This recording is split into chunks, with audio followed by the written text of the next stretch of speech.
Magandang araw! Ako nga pala si Joreen Tagapan. Ang vlog na ito ay patungkol sa edukasyong pangkapayapaan sa sambayanang Pilipino.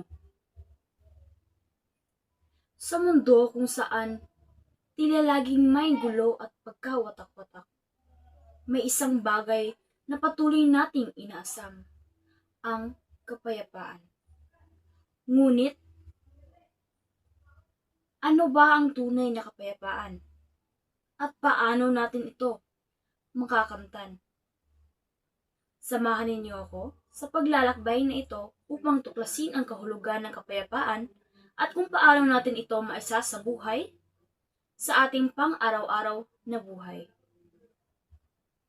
Ano ang unang pumapasok sa iyong isip kapag narinig mo ang edukasyong pangkapayapaan? Mga aral para sa pag-iwas sa gulo? Mga kasanayan para sa pag-unawa sa kapwa? O isang paraan para magkaroon ng mapayapang kinabukasan para sa ating bansa? Sa vlog na ito, pag-uusapan natin ang edukasyong pangkapayapaan at kung paano ito makakatulong sa ating komunidad.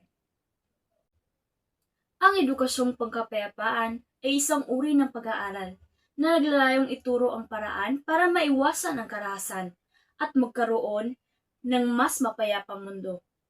Tinuturuan nito ang mga tao tungkol sa pagkapantay-pantay, paggalang sa iba, at kung paano natin lutasin ang problema ng hindi nag-aaway. Mga aral sa edukasyong pangkapayapaan. Pagkikipagtulungan. Nagpapalakas ng pagkakaisa para sa kapayapaan. Pag-unawa. Iginagalang at ang iba't ibang kultura at pananaw. Kasaysayan. Ipinapakita ang pagsisikap ng mga tao para sa kapayapaan. Pagkikilahok. Nagtuturo na maging aktibo sa paglutas ng problema. Diplomasya. Resolbahin ang alitan sa pamamagitan ng usapan. Pamamahala. Mahalaga ang leader na may integridad. Kalikasan. Pangangalaga sa kapaligiran para sa kapayapaan. Karapatan. Igalang ang karapatan at itaguyod ang katarungan. Maraming salamat sa inyong oras at atensyon. Sana ay may natutunan kayo sa vlog na ito. Tandaan, ang kapayapaan ay nagsisimula sa bawat isa sa atin.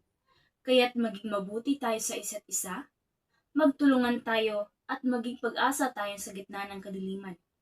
Hanggang sa susunod na vlog, paalam!